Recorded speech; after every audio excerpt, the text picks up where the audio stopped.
Hi, I'm Peggy with Headshots by Peggy, and today Chuck McCollum's going to join us. We're going to have a blast.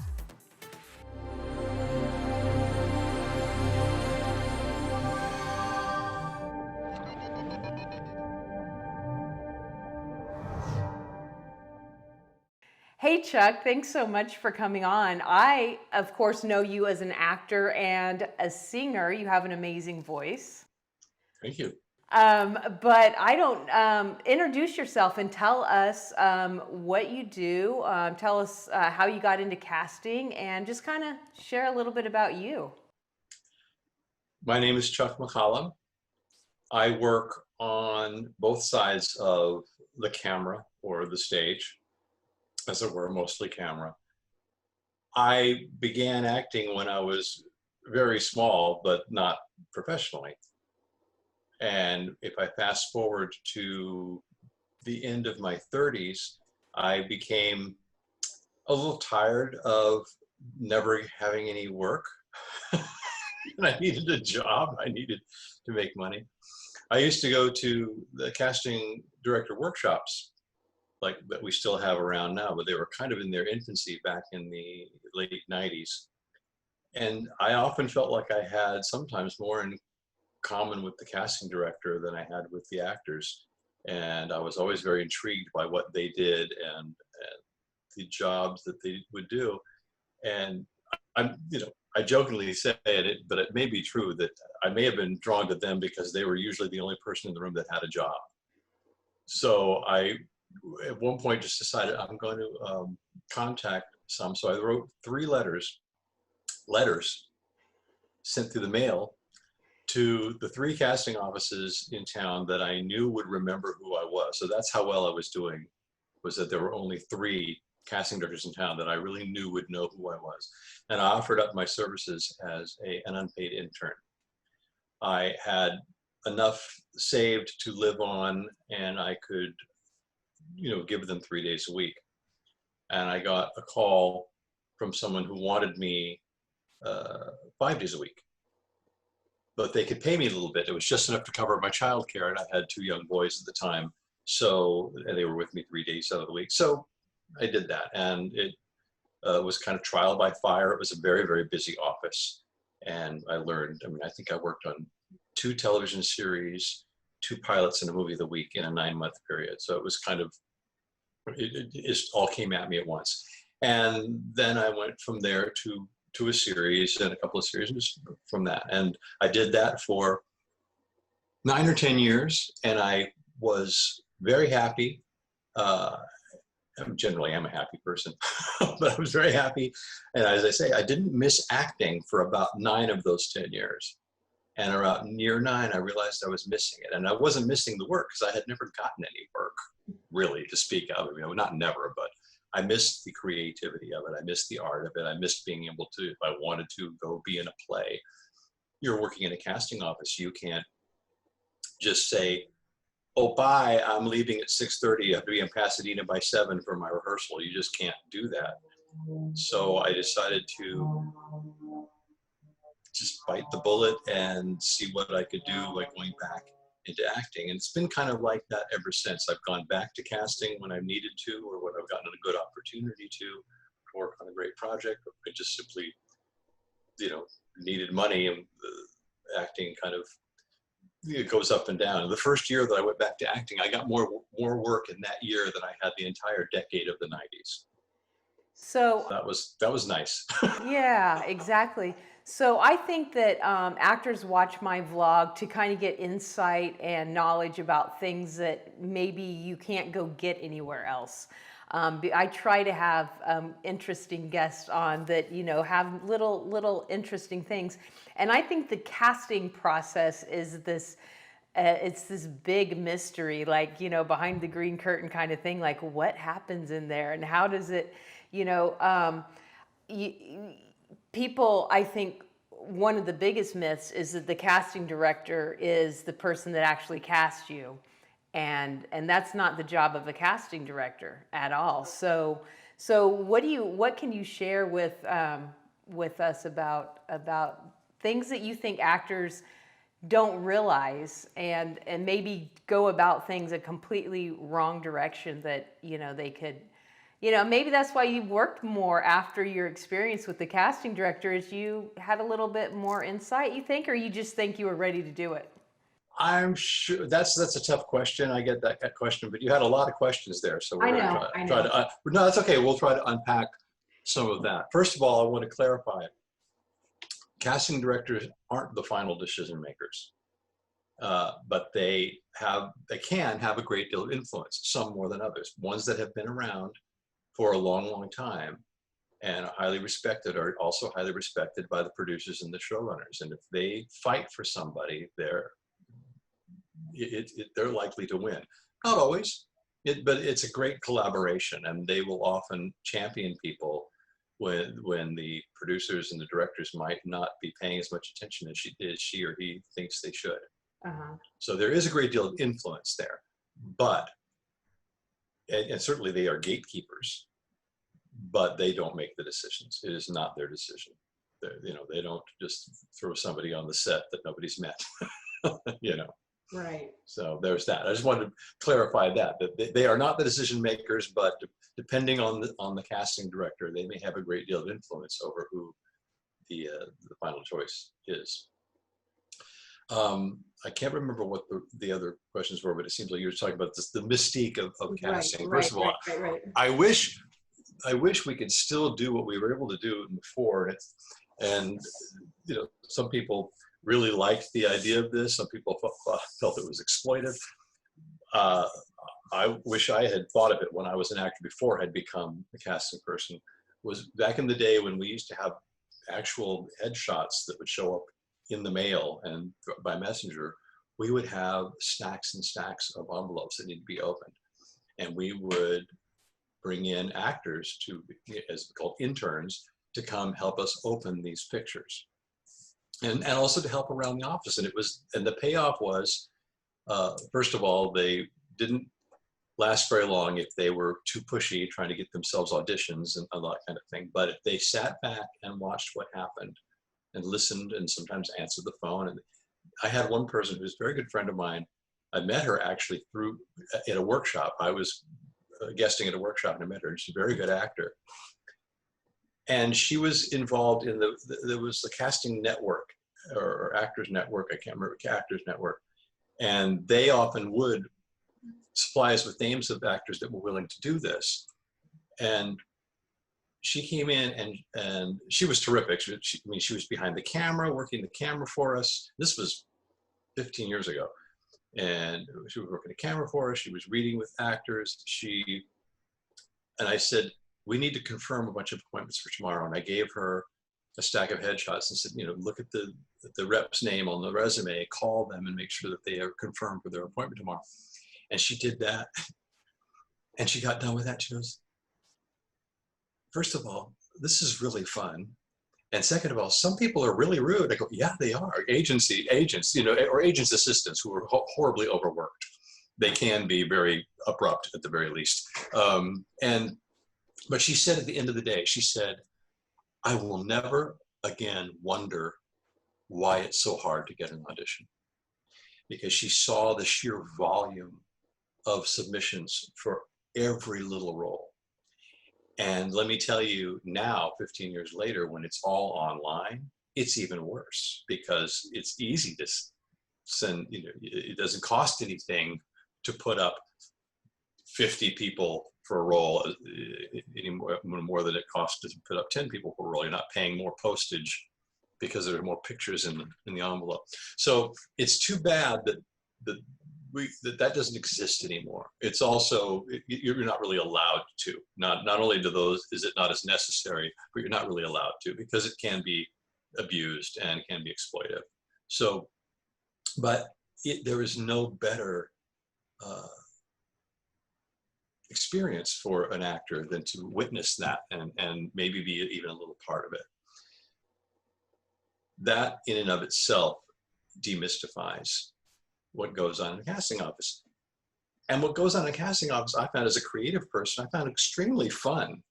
I mean, the stuff that's administrative, that's not fun to me at all. You know, typing up lists and, you know, all the administrative work that assistants and associates do is not fun. And we now have way more than we had 15 years ago. Now, as an associate 15 years ago, I wasn't doing any film editing or uploading or all that kind of stuff. And now that I spend a great deal of time just editing people's clips.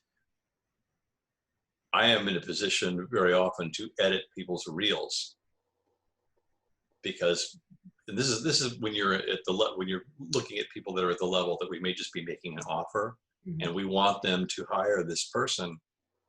Their agents send us a reel like, this reel isn't what we need. It's not going to sell them the way we want to sell them. So very often we find ourselves pulling off clips from Netflix and from Amazon and editing them together and actually making, actors have no idea how hard we sometimes work to help them get a job.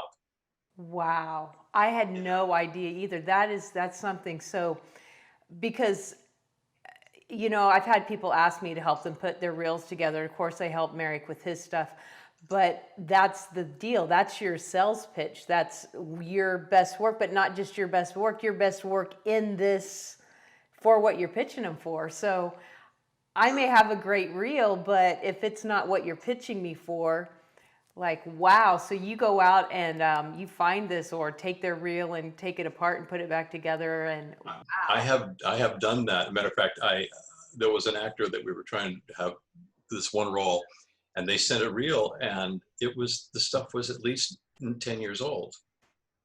And I knew this actor was working a lot. So he's one of these actors that didn't really need, shouldn't really need to be sold to people, but there's so many producers, everybody's a producer these days, they don't know who he is. This actor's been around for decades, but we needed to pitch him. We wanted to sell him. So I went and found a few episodes that he did of a Canadian TV show that was only only a year old or something like that. And I put together clips from that show, and in iMovie, and I put titles on it. And we sent it to the producers, and they did make an offer to him. But I also sent it back to the agent's assistant saying, hey, I've got this, here it is, in case you need it. And his boss, the agent, called me and told me anytime I wanted a job, right, I should call it. Because, you know, there I was putting in this effort. And I would do the same for people that aren't on that level if we really liked them and really wanted them to get the job. So what we would do is we would give them, they would probably have auditioned for us, and we would have their audition, and we would send the audition along with any kind of clips that we felt would help boost the producer's confidence in them. Because that's really what it's about, is experienced confidence. Right. In that the producers have to have. I used to tell, when I don't do, occasionally do workshops, not real comfortable with the workshops anymore, but I used to tell people, this is especially when we were on a 22 episode schedule with television series, I would say, it's almost like you're doing a television series, like an hour drama. It's almost like you are opening up a branch office of a major corporation every 8 days.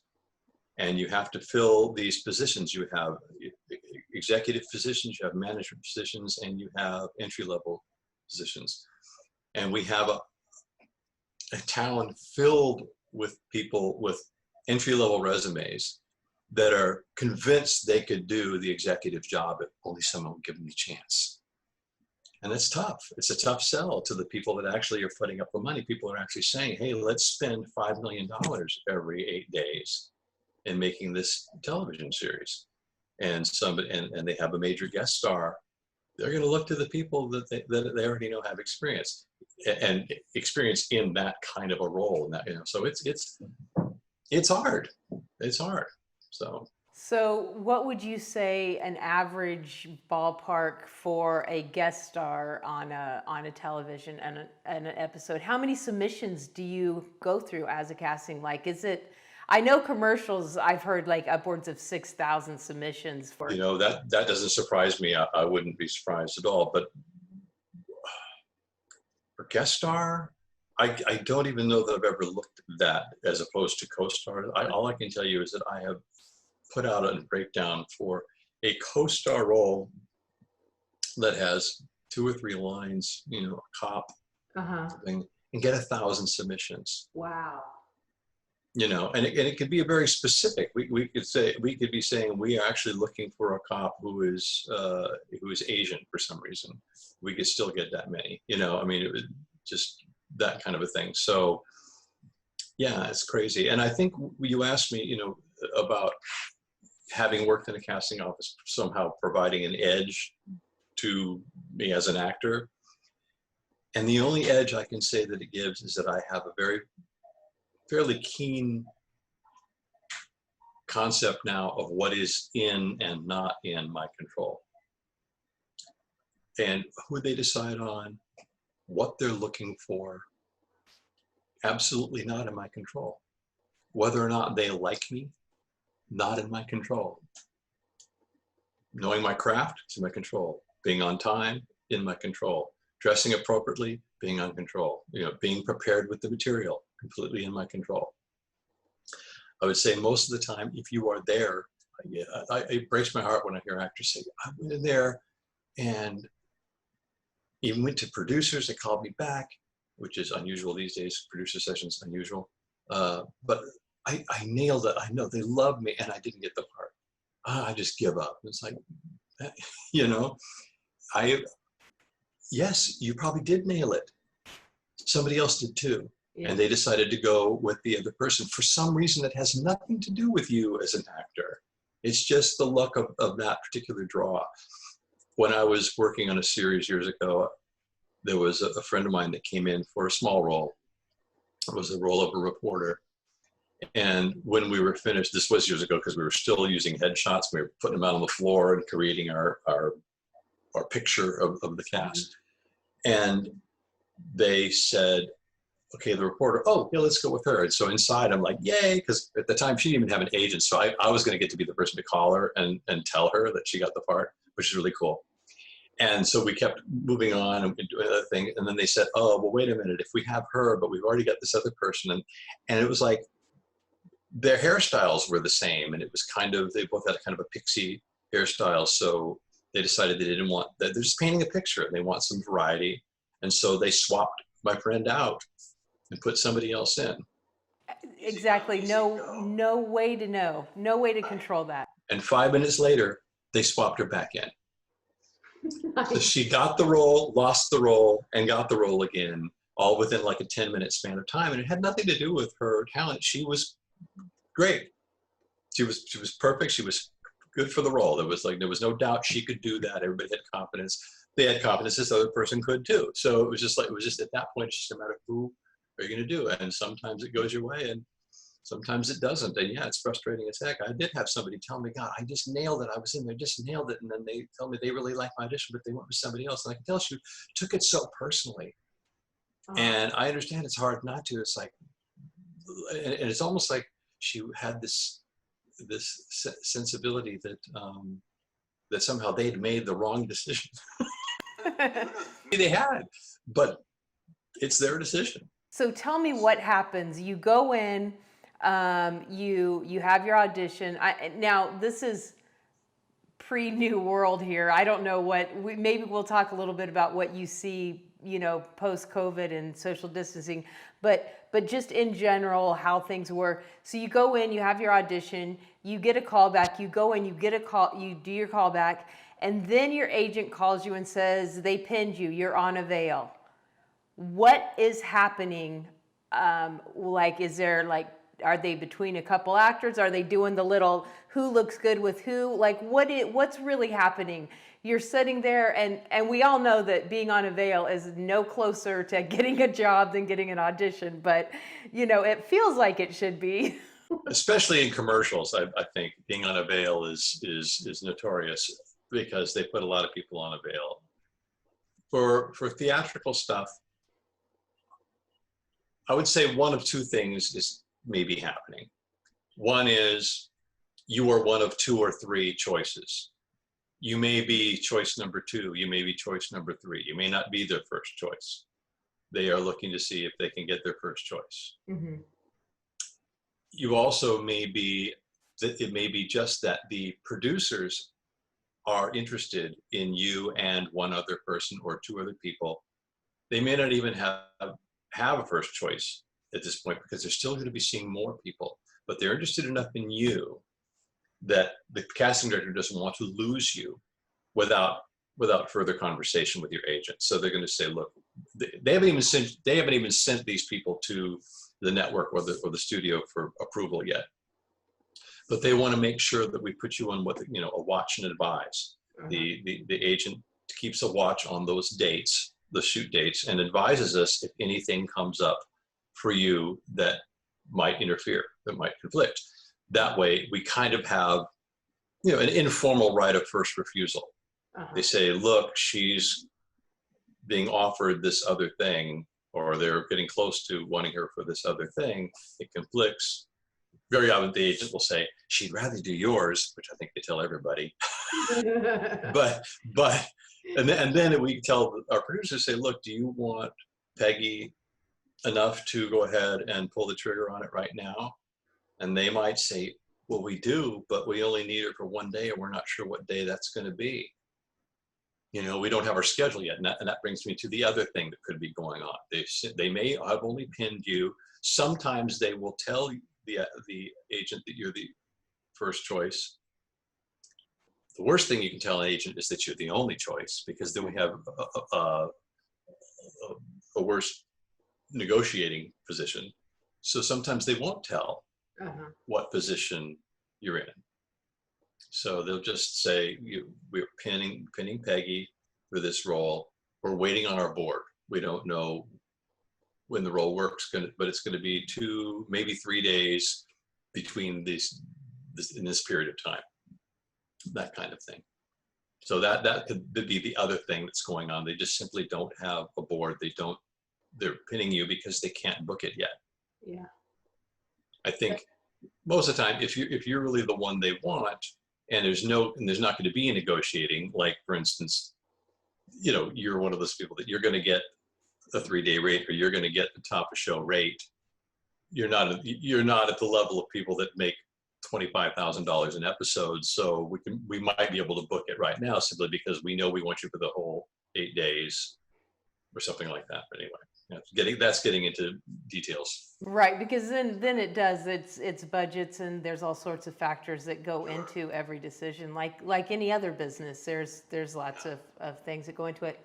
So what are you hearing? What are you seeing? What's moving forward once, when things start opening up? Are you going to be flooded? I mean, once things open up, I feel like we're almost to the end of Netflix, so we need some new content. So how fast, what's your feeling on that? I have no feeling on that. All I'm hearing right now is, the SAG-AFTRA just came out with their 37-page guideline for social distancing, and it is a bear cat. And I don't know if you've seen it, but it also covers auditioning, when and if you have to have auditions in person, like if you're trying to do a chemistry read with 2 people or something like that. And to me, the issues of auditioning are nothing compared to the issues of shooting. I don't know how it's going to be sustainable. I really don't. So I don't have any idea how things are going to look.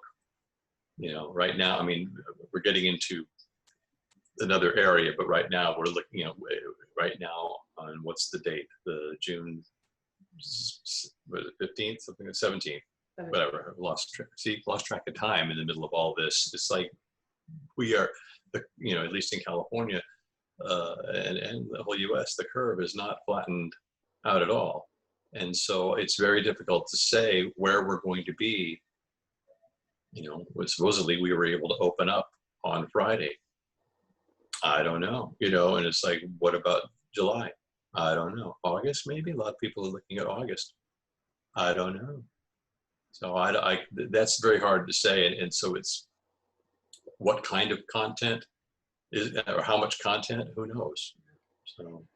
Do you think that in general, casting's going to do a lot less in person, at least first round stuff? Do you think they'll do like Zoom kind of thing?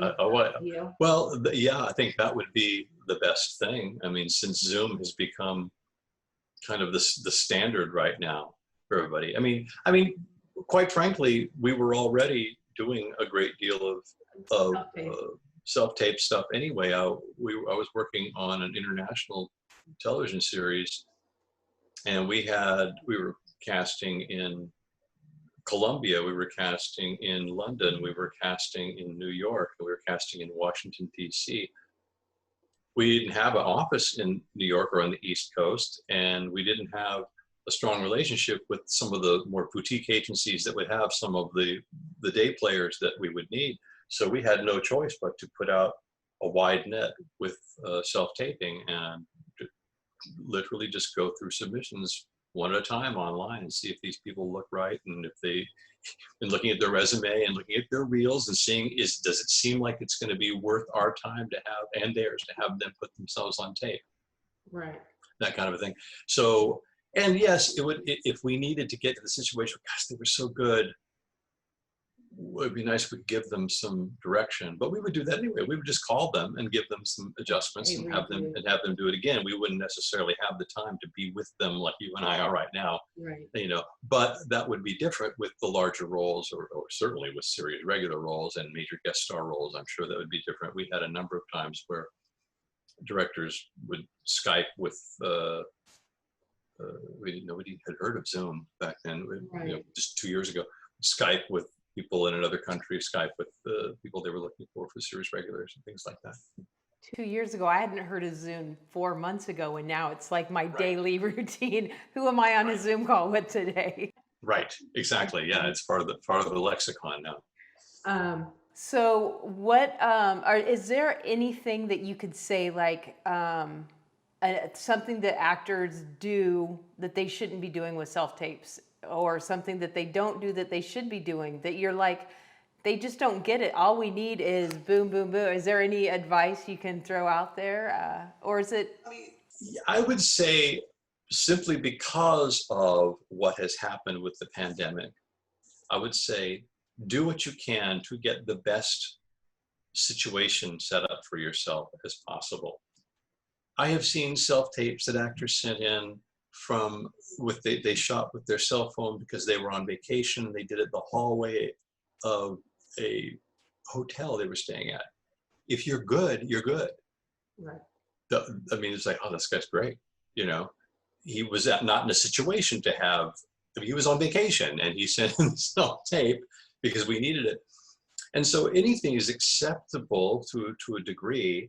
It doesn't have to be fancy, but because of this happening, and now everything is being done this way, anything that is of poorer quality, it's going to be a distraction. It's just human nature. There's no way of getting around it. So I would say a couple of things. Unless you're going for a full body shot with your slate, shoot everything else in landscape format, wide as opposed to like this. It's easier for us. It looks better. You can fill the screen more when we're sending it to our producers and that kind of a thing. That's just a technical thing. There are attachments you can now get a hold of where you can put that on a tripod. It's not difficult to do. It does take an investment. Yeah, and times are hard right now. I get it. It takes an investment. But those are the kinds of things that will make my job as an associate casting director much easier, because I can just take it almost literally directly, upload it, and may not have to do anything with it at all. I would say this is a performance thing.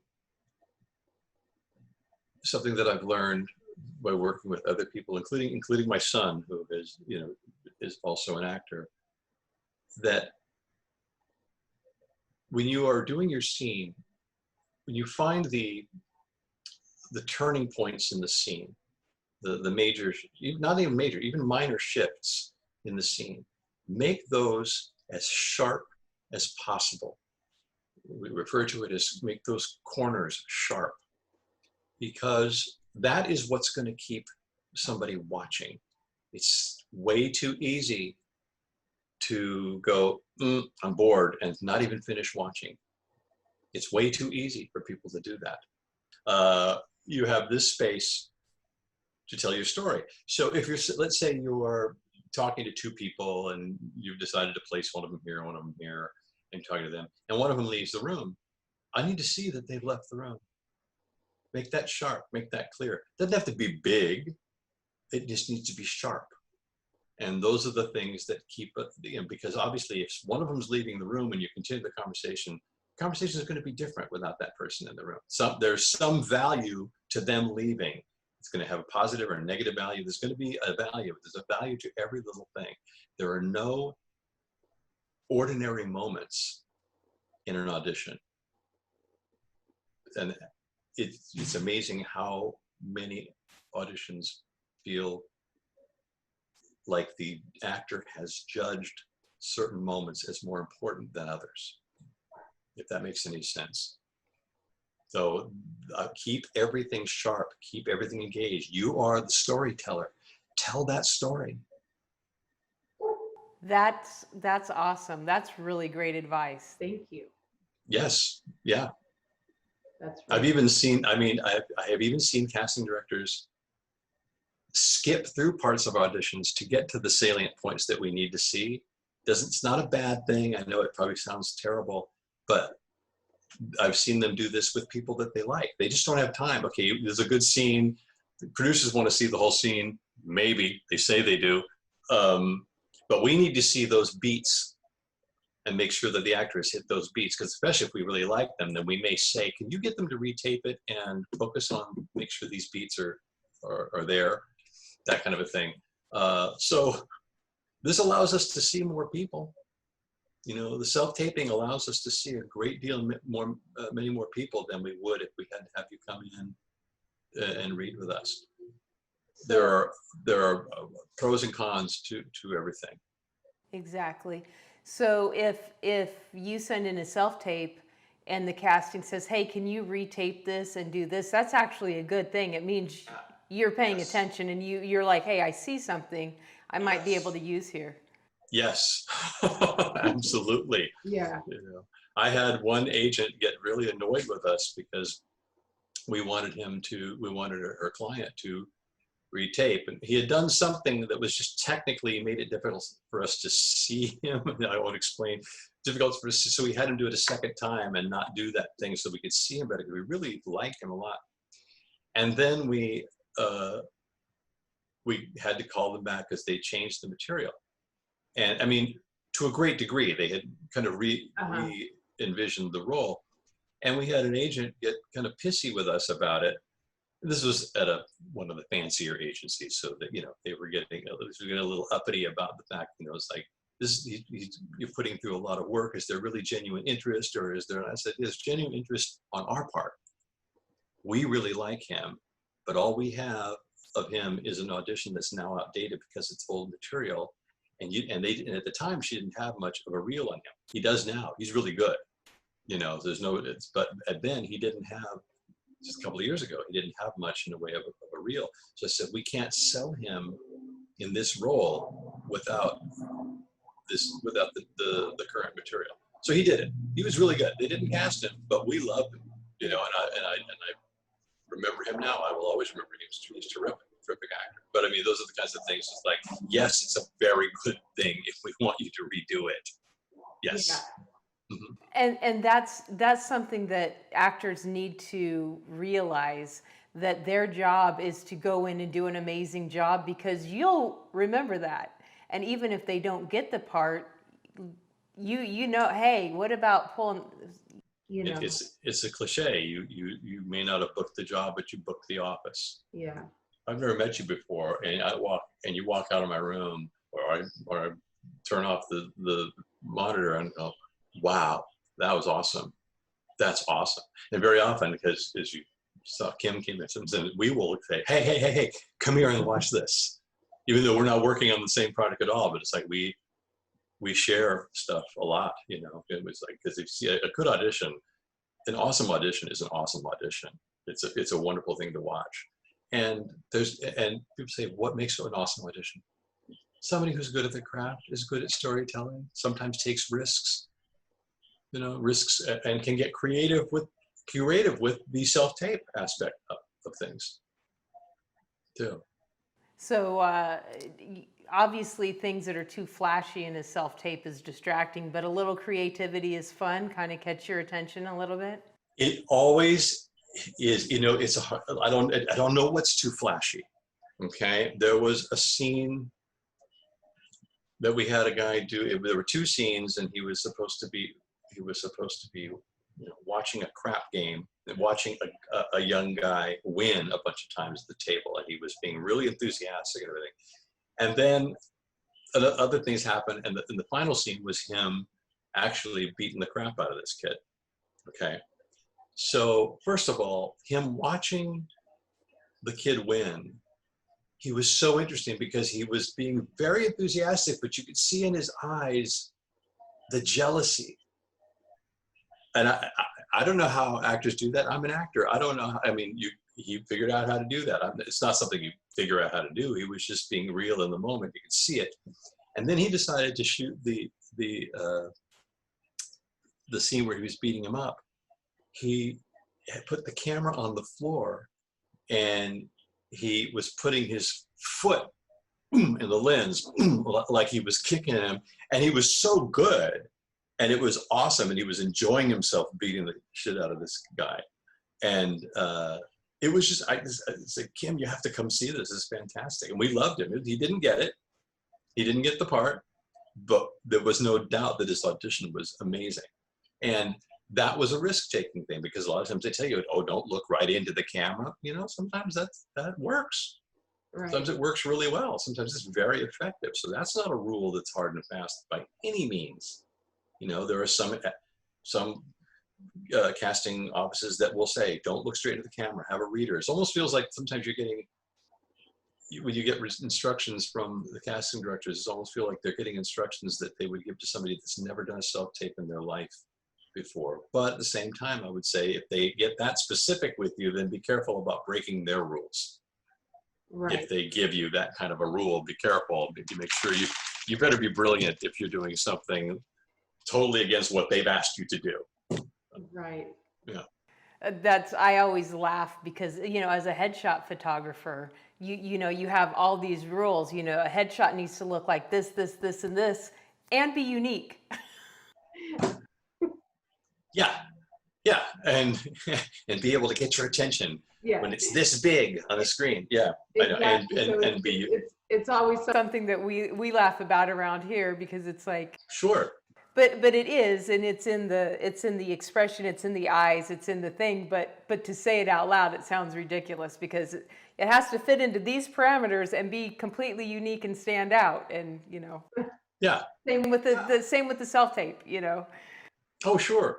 Well, it's the same with anything. Back in the day, I was way back in the day, in my 20s, I was with a comedy group, and we got to know this one director, a commercial director, and he had this set, and it was a great like 1950s detective set, and he said, "Can you guys come and can we come up with something silly to shoot?" So we brought the guys into the set over there at Raleigh Studios, and we wrote this goofy little sketch right there on the spot, and we shot it with period costumes, and it was really, really fun. And we showed it. We ended up using it, getting a job with a small cable company at the time, who said to us, "This is hysterical. This is unique. We want 5 more just like it."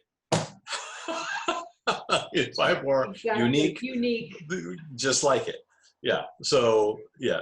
Anyway, but you know, it brings me back to the thing about headshots. Bring me back to the point when we used to be able to have actors come in and open the headshots.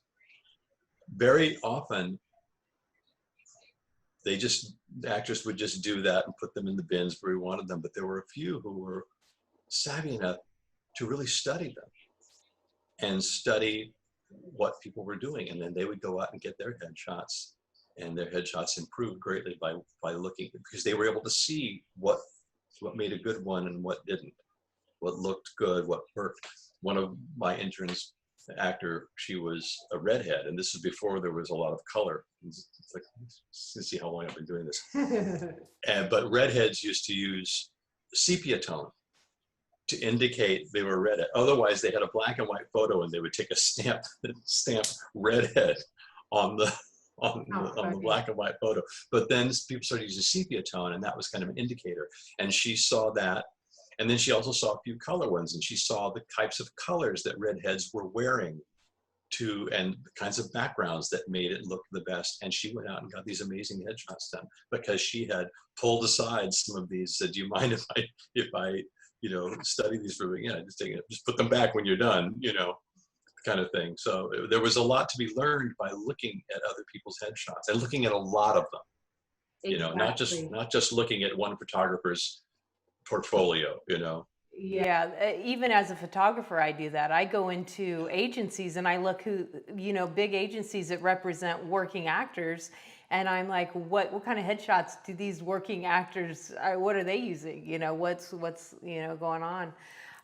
But you have to always be current and know what's going on in headshots, and I think that people need to pay attention because the self-tape thing is going to be very prevalent. Zoom, all these things. Even when before we started recording, we were discussing, the difference between a camera and the webcam. Like, you get to know how you look on a Zoom meeting versus how you look on your cell phone, and if you're using your computer, like, you have to be aware of what you look like on camera, because the more comfortable you are and the more aware you are, the easier it's going to be for you to present yourself to the casting director, period. Absolutely, sure. I would say also, just technically, this is not something that like Kim doesn't care about this stuff, but I do. I think it makes a big difference. If you have a way of getting an external microphone hooked up to your camera or your phone or whatever, so that your reader is not louder than you, which is always the case if you're just using a regular condenser mic that's on any camera or phone, unless the reader stands an equidistant behind the camera. So I mean, that makes a big difference. It's not absolutely necessary, but anything you can do to make it a better experience, both visually and orally, for the person that's going to be watching, that kind of thing. And it is a known fact that people will watch bad video longer than they will listen to bad audio. So I always tell people, you can go on Amazon and find some of these mics, like I'm all lobbed up right now. I'm hiding. But for $30, $40, they're not like $300. You can get some decent sound that'll hook into your cell phone, that'll hook into your, if you don't have, whatever you have, go figure it out, because it's out there. It looks like what I have and what I use and what you have right there, and it cost me $20 on Amazon. Exactly. And my readers are now not louder than me. It makes a huge difference. Yeah. Now, the other thing is you want your readers to be heard, because that's equally as annoying if you. Yeah. Can't hear. Can't. Yeah. But they are. I mean, like I said, be louder. Yeah, I mean, the lapel mic will pick them up. They're only standing 6 feet away from you at the most. I mean, so, and that's fine. But also, you can tell them at that point they can then speak up. They don't have to worry about being too loud, because they're not going to be. Right. This brings up an interesting point, if I may. I have seen actors do auditions, and I've also heard casting directors say, "Don't do this," but I don't understand why. I have seen working actors send in a self-tape of them saying only their lines and reacting as if somebody else is reading with them, but they don't have a reader at all. To me, a really good actor doing that is better than you having pre-recorded yourself reading the other lines. That always becomes weird, and it always sounds like this. I mean, if that's all you have is somebody over the phone, that's fine. If you're doing a Zoom with somebody, that's fine. But be aware that if you're in dire straits and you don't have anybody, that's an option. That's an option. I mean, unless they've said, "Don't do this," I think people that would look at that and go, "God, that's so weird," I think they'd be stupid. Yeah. I mean, and of course, there may be stupid people out there in casting offices, but I'm telling you, I saw one or two of these, like, this is amazing. They're really good. And it doesn't bother me at all that I'm not hearing the other lines. First of all, we selected those sides. We edited those sides. We cut those sides. We know what the lines are. Right. So it's like, I can't tell what's going on. I don't know what people are saying.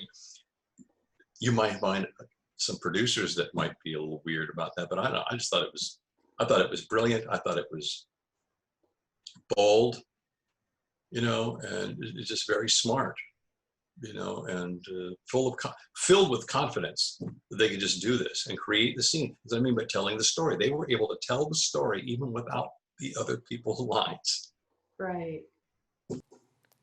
And that says a lot about the actor right there. That should, as a casting director, give you that confidence. Wow, they had the confidence to do this. They are sure that I know what's going on in this story just with them.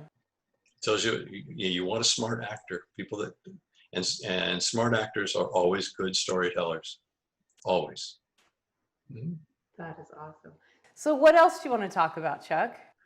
Well, I think I've pontificated enough. I think, unless you have something else. Great. No, I really appreciate you taking the time out because you've just given us some great insights here. I really appreciate it. Well, thanks for having me. Now, are you a social media person? Do you like people following you on social media? Not really. No, not really. I'm not. I'm just a little post that age-wise. I don't know. That's not age has nothing to do with it. It's just not something that yes, I'm on Instagram. Yes, I'm on Facebook, but there's nothing to see here. Nothing to see here. Moving along. Exactly. So if they want to know more about you, they can look you up on Casting About or IMDb. IMDb or IMDb Pro. Perfect. Like I said, I've got casting credits. I've got acting credits. Better casting credits than acting credits. Now I've heard you sing because we were at that road, the 20s theme thing. Remember? The cabaret last year. Yeah. Mm-hmm. Yeah, and I was like, wow, this guy can sing. Do you do any of that? That's is that nice. For fun? Mostly, I've done it on stage, but not a lot. Mostly for fun. And you heard me sing a couple of my own songs that I had written. One of them I had actually arranged for piano just so I could sing it that night. Wow. Thank you for saying that. I never considered myself to have that great of a voice. Certainly not very well trained. Mostly self-trained, but it's very nice of you. I was very impressed. And if you'll remember, somebody told us that everyone was dressing 20s. So it was only the cast that was dressed 20s and Merrick and I, if you'll remember. And actually, I wasn't. Because nobody had told me that's what we were doing. But I do remember you and Merrick. Yeah, you look great. Yeah. So it took me 3 hours sitting in the bathroom while my 15-year-old did my hair and makeup. And Merrick walks in, parts his hair and puts on a suit. And he's like, all right, let's go. And I was like, and then we get there and I was like, really? And I know, I know the person that told me and I know she did it on purpose. So yeah. Well, you get an A for effort and for having a high level of involvement. Okay? But yes, I so enjoyed this today. Thanks for taking your time out, and give Kim a hug from us and tell her thanks for giving us your morning here, and we will see you soon. Hope so. All right. Best of America. Okay. Bye-bye. Wow, I told you this was going to be good. How much amazing information did you get from that? That was awesome. Thank you again, Chuck. Everyone, thank you so much for taking the time to watch this. Make sure you share it all over the place, like it, leave us comments. Most importantly, have an amazing week, and I'll see you next week. Watch it. Well, you're laughing because my wife's coming in the room. Right? Yeah, yes. She can see you, but she can hear you. Yeah. Now, see, now you go. Hey, how are you? You look beautiful. Yes, she does. She couldn't hear. She couldn't hear you. She couldn't hear you. I have this, so. But I'll tell her that you said she looked beautiful. What's that? Go ahead. She actually cast Merrick in yes. Rebel, I think. Was it Rebel? Yes, Rebel. It was Rebel. She said, yeah. You told me about that.